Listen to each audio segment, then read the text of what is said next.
हिंदी वर्णमाला से top 25 plus most important question लेके आए हैं, यानी बहुत ही महत्वपूर्ण क्वेश्चंस लेके आए हैं जो आपके आने वाली परीक्षाओं के लिए बहुत ज्यादा इंपॉर्टेंट है। आई होप आप लोग अच्छे होंगे। स्वागत है आपका श्रेष्ठ एजुकेशन एक्सेस में। सीरियल नंबर टॉपिक की और वीडियो अच्छा लगे तो वीडियो को लाइक शेयर चैनल को सब्सक्राइब करिएगा। वीडियो का पीडीएफ टेलीग्राम ग्रुप से जुड़ के आप फील प्राप्त कर सकते हैं। पहला क्वेश्चन देखिए क्या करा, शब्द की सबसे छोटी इकाई क्या कहलाती है? बी ऑप्शन आपका राइट होगा, वर्ण। शब्द यानी भाषा की सबसे छोटी इकाई वर्ण या ध्वनि कहलाती है। हिंदी में कुल 52 वर्ण होते हैं। कितने? 52, जिनमें स्वरों की संख्या 11, स्वरों की संख्या 11, मूल व्यंजनों की संख्या 33 और 2 अयोग व अंग और आहा होते हैं। साथ ही 2 द्विगुण होते हैं, अड़ा और ढ़ा। ये कितने होते हैं? 2 ये होते हैं तथा 4 संयुक्त वर्ण होते हैं, छत्रंग, ज्ञा और श्रा। कुल मिलाकर 52 जो है वर्ण होते हैं। ठीक है, इस हिसाब से बी ऑप्शन आपका राइट होगा। अगला क्वेश्चन, भाषा की मूल इकाई, बी ऑप्शन आपका राइट होगा, ध्वनि। तो भाषा की मूल इकाई ध्वनि है। भाषा की पूर्ण सार्थक इकाई वाक्य है। वाक्य से छोटी इकाई उपवाक्य है। उपवाक्य से छोटी इकाई पदबंध है और पदबंध से छोटी इकाई पद यानी शब्द होते हैं। वहीं पद से छोटी इकाई अक्षर और अक्षर से छोटी इकाई ध्वनि अथवा वर्ण है। उदाहरण के लिए जैसे राम, राम शब्द है तो राम शब्द में 2 अक्षर हैं, रा और मा, एवं वर्ण कितने हैं? 4 वर्ण। कौन कौन से? रा, आ, मा और आ। ठीक है, तो शब्द भाषा की सबसे छोटी सार्थक इकाई। बी ऑप्शन आपका राइट होगा।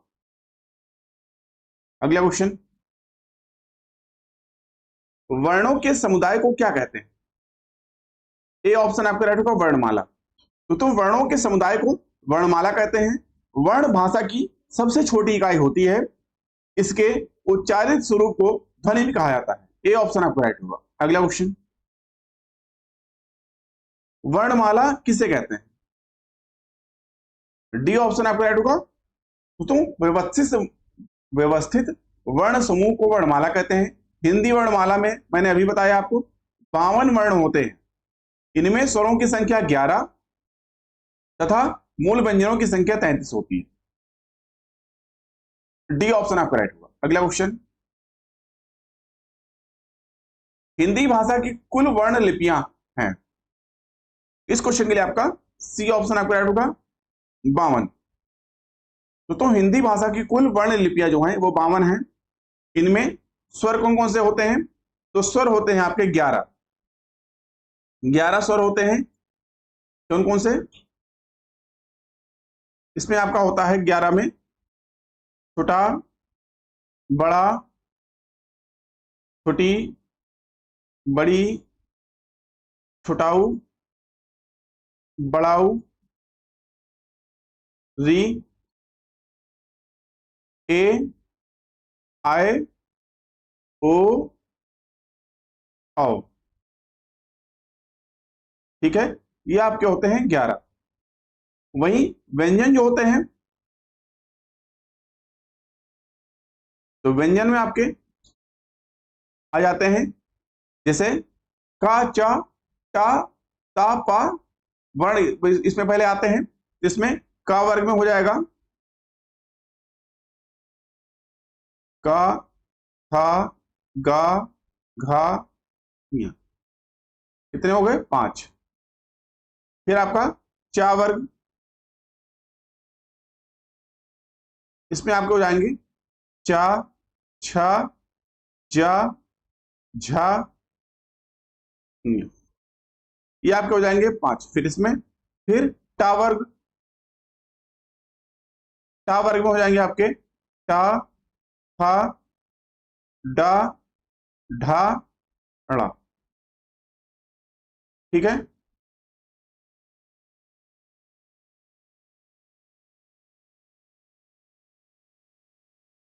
कितने हो गए? 5।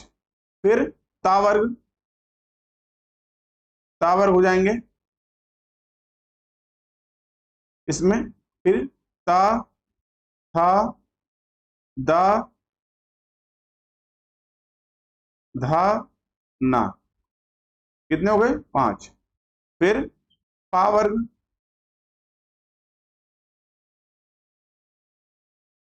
पा, फा, बा, भा, मा। ये आपके हो गए ये 5। फिर इसके साथ में हो जाते हैं आपके अंतस्थ, अंतस्थ व्यंजन हो जाते हैं।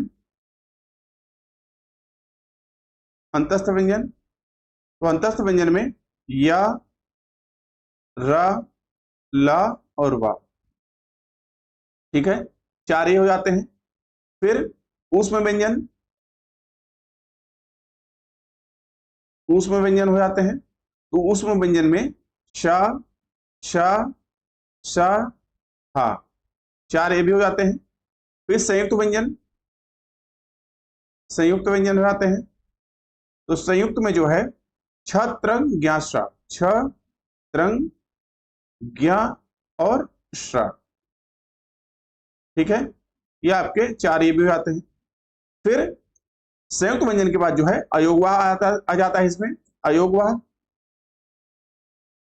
तो अयोगवाह में जो है अंग और आ, अंग और आ, इसमें आपके 2 हो जाते हैं। साथ ही फिर द्विगुण व्यंजन बचता है। द्विगुण व्यंजन में जो है 2 आते हैं इसमें, डा और ढ़ा।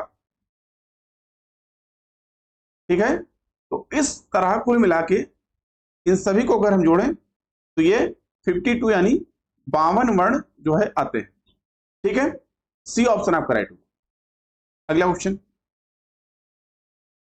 हिंदी में ध्वनियां कितने प्रकार की होती है? ए ऑप्शन आपका राइट होगा, 2 प्रकार की। तो हिंदी वर्णमाला में ध्वनियां मुख्यतः 2 प्रकार की होती हैं। कौन कौन सी? पहला आपकी होती है स्वर, दूसरा होती है व्यंजन।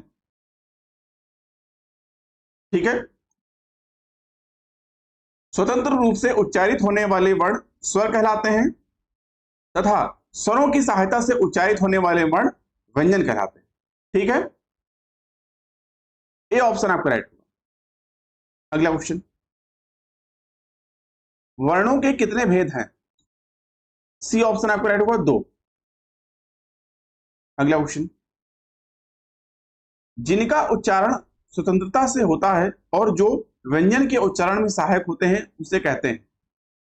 बी ऑप्शन आपका राइट होगा, स्वर। अभी मैंने आपको बताया, तो जिनका उच्चारण स्वतंत्रता से होता है यानी बिना किसी की सहायता से होता है और जो व्यंजन के उच्चारण में सहायक होते हैं उसे स्वर कहते हैं। इनके उच्चारण में भीतर से आती हुई वायु मुख से निर्बाध रूप से निकलती है। हिंदी में स्वर्ण वर्णों की संख्या जो है 11 होती है। अभी मैंने आपको बताया था कुछ देर पहले। ठीक है, बी ऑप्शन आपका राइट होगा। अगला क्वेश्चन, जिन वर्णों का उच्चारण स्वतंत्र होता है उन्हें कहते हैं। ए ऑप्शन आपका राइट होगा, स्वर।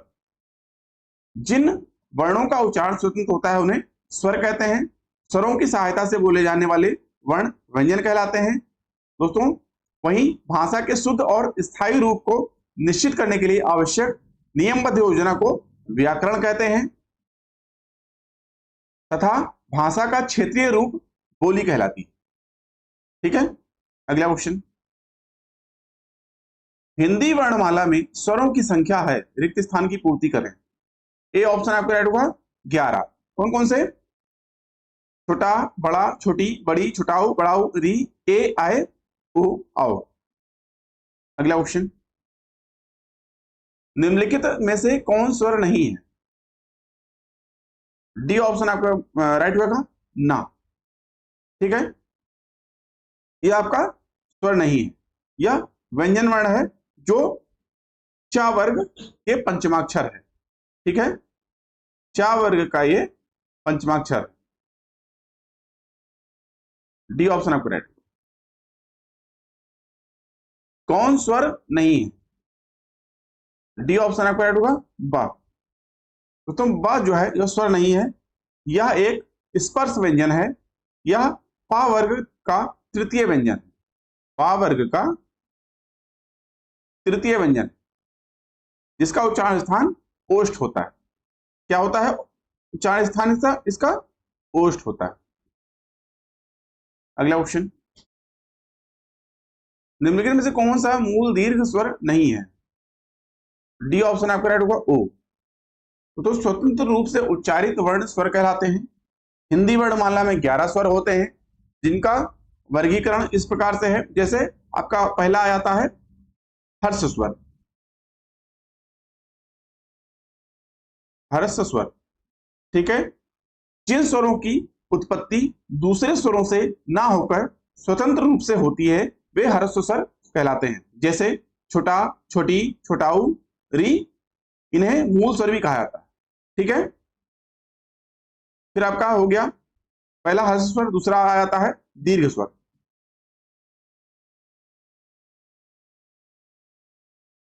दो समान मूल स्वरों के योग से निर्मित स्वर दीर्घ स्वर कहलाते हैं। जैसे बड़ा आ, अब इसमें जो है छोटा प्लस छोटा मिलके हो जाते हैं बड़ा। इसी के साथ एक उदाहरण और दे लेते हैं, बड़ी, तो इसमें छोटी प्लस छोटी मिलकर जो है हो जाते हैं बड़ी, ठीक है। अगला क्वेश्चन, फिर इसमें तीसरा जो है आता है, जो स्वर होता है वो आपका होता है संयुक्त स्वर।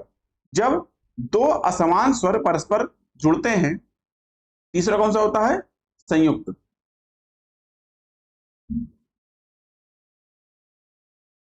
संयुक्त स्वर, जब दो असमान स्वर परस्पर जुड़ते हैं तो उनके योग से संयुक्त स्वरों का निर्माण होता है। जैसे ए, तो इसमें आपका छोटा प्लस छोटी मिलके आपका ए बनते हैं। फिर आए, ऐसे ही जो है छोटा प्लस ए बन के जो है आय बन जाते हैं। डी ऑप्शन आपका राइट होगा, ओ। अगला क्वेश्चन, निम्न में दीर्घ स्वर है? बी ऑप्शन आपका राइट होगा, बड़ी। अगला क्वेश्चन, निम्न में दीर्घ स्वर कौन सा है? ए ऑप्शन आपका राइट होगा, बड़ा। अगला क्वेश्चन, निम्नलिखित में से कौन सा संयुक्त स्वर है? डी ऑप्शन आपका राइट होगा, ए आय ओ औ। अगला क्वेश्चन, मात्रा के आधार पर स्वर कितने प्रकार के होते हैं? महत्वपूर्ण क्वेश्चन है दोस्तों। बी ऑप्शन आपका राइट होगा, 3 प्रकार के। अभी मैंने आपको बताया हर्ष स्वर, दीर्घ स्वर, वहीं प्लुत स्वर, ठीक है। ये आपके मात्रा के आधार पर 3 प्रकार के होते हैं स्वर। तो हर्ष स्वर, हर्ष स्वर पहला, दूसरा आपका होता है दीर्घ स्वर, और तीसरा जो है प्लुत स्वर,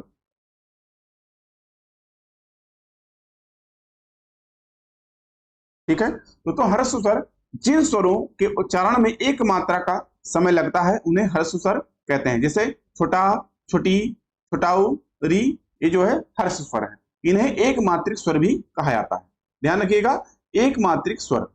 दूसरा आता है दीर्घ स्वर, तो जिन स्वरों के उच्चारण में 2 मात्रा का समय लगता है वे दीर्घ स्वर कहलाते हैं। इन्हें द्विमात्रिक स्वर भी कहते हैं। जैसे बड़ा, बड़ी, बड़ाऊ, ए, आए, ओ, औ, ठीक है। फिर आपका आता है प्लुत स्वर, तो जिन स्वरों के उच्चारण में 3 मात्रा का समय लगे उसे प्लुत स्वर कहते हैं, ठीक है। इसको हम ऐसे दर्शाते हैं, लगभग 3 के जैसे, ठीक है, थोड़ा खींच के बोला जाता है, ठीक है।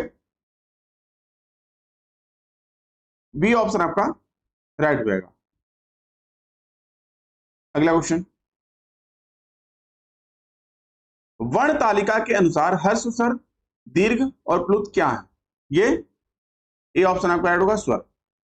अगला क्वेश्चन, स्वर ध्वनि के प्रकार हैं? डी ऑप्शन आपका राइट होगा, दीर्घ, प्लुत एवं ह्रस्व तीनों। अगला क्वेश्चन, जीवा के आधार पर स्वर कितने प्रकार के होते हैं? बी ऑप्शन आपका राइट होगा 3। कौन कौन से? अग्रस्वर, अग्रस्वर, फिर मध्य स्वर,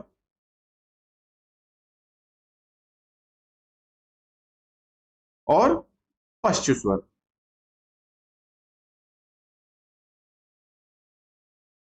अग्रस्वर क्या होता है? जिन स्वरों के उच्चारण में जीवा का अग्र यानी जीभ का आगे का भाग सक्रिय रहता है उन्हें अग्रस्वर कहते हैं। जैसे छोटी ई, बड़ी ई, ए, ऐ। वही मध्य स्वर, तो जिन स्वरों के उच्चारण में जीवा का यानी जीभ का मध्य भाग जो है क्रियाशील रहता है उन्हें मध्य स्वर कहते हैं। जैसे आ, ठीक है। पश्च स्वर, तो जिन स्वरों के उच्चारण में जीवा का पिछला भाग जो है उत्पादित होता है उन्हें पश्च स्वर कहते हैं। जैसे बड़ा आ, बड़ा ऊ, छोटा ऊ, ओ, औ। ठीक है, बी ऑप्शन आपका राइट। अगला क्वेश्चन, अर्ध विवृत स्वर हैं।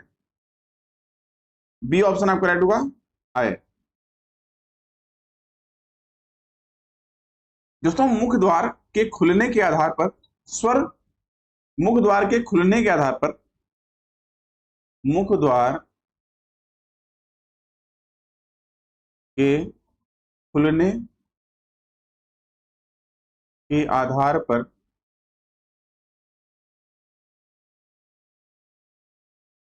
जो है 4 प्रकार के होते हैं ये।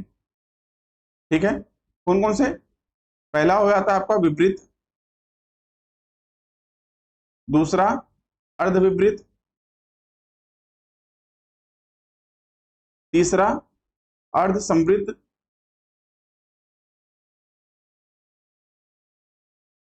और चौथा समृद्ध। ठीक है, विपरीत क्या होता है? जिन स्वरों के उच्चारण में मुख द्वार यानी मुंह जो है पूरा खुलता है उस वह जो है विपरीत, जो है विपरीत कहलाते हैं आपके। जैसे बड़ा आ। वहीं अर्ध विपरीत, तो जिन स्वरों के उच्चारण में मुख द्वार आधा खुलता है, जैसे छोटा आ, ए, ओ, औ। ठीक है, ये आपके अर्ध विपरीत कहलाते हैं। अर्ध समृद्ध, तो जिन स्वरों के उच्चारण में मुख द्वार आधा बंद रहता है, जैसे ए, औ। वहीं समृद्ध, तो समृद्ध जिन स्वरों के उच्चारण में मुख द्वार लगभग बंद हो रहता है, जैसे वह आपका समृद्ध कहलाता है। जैसे ई, उ। ठीक है, बी ऑप्शन आपका है। अगला क्वेश्चन, जिनकी ध्वनि केवल मुख से निकलती है वे हैं। डी ऑप्शन आपका राइट होगा निरनुनासिक स्वर। जिनकी ध्वनि केवल मुख से निकलती है वे निरनुनासिक स्वर कहलाते हैं दोस्तों। वहीं अनुनासिक स्वरों जिसमें अंगा, इया, अड़ा, ना, मा के उच्चारण में वायु ध्वनि मुख के साथ साथ नाक से भी निकलती है। साथ ही वृत्ताकार स्वर, तो ऐसे स्वर जिनके उच्चारण में ओठों का आकार गोल हो जाता है, जैसे उ, ओ, औ।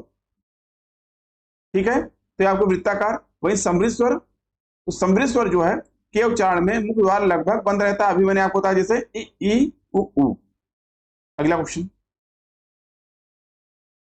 भाषा विज्ञान की दृष्टि से उ किस प्रकार का स्वर है? डी ऑप्शन आपका राइट होगा पश्च स्वर, समृद्ध। ठीक है, तो भाषा विज्ञान की दृष्टि से था तथा उ जो है पश्च समृद्ध स्वर है। जिन स्वरों के उच्चारण में जीभ का पश्च भाग कार्य करता है वे उसे पश्च स्वर कहते हैं। जैसे बड़ा, छोटाऊ, बड़ाऊ, ओ, औ। ठीक है, वहीं समृद्ध उन स्वरों को कहा जाता है जिन स्वरों के उच्चारण में मुख द्वार लगभग बंद रहता है, जैसे ई, उ। ठीक है, डी ऑप्शन आपका राइट होगा। अगला क्वेश्चन, होठों की आकृति के आधार पर निम्नलिखित में से कौन अवृत्तमुखी स्वर है? ए ऑप्शन आपका राइट होगा, ई। अगला क्वेश्चन, निम्न में से कंठ वर्ण कौन सा है? बी ऑप्शन आपका राइट होगा, आ। तो इसमें जो है कंठ वर्ण आपका आ जो है कंठ वर्ण है, ई जो है ये आपका तालव्य वर्ण।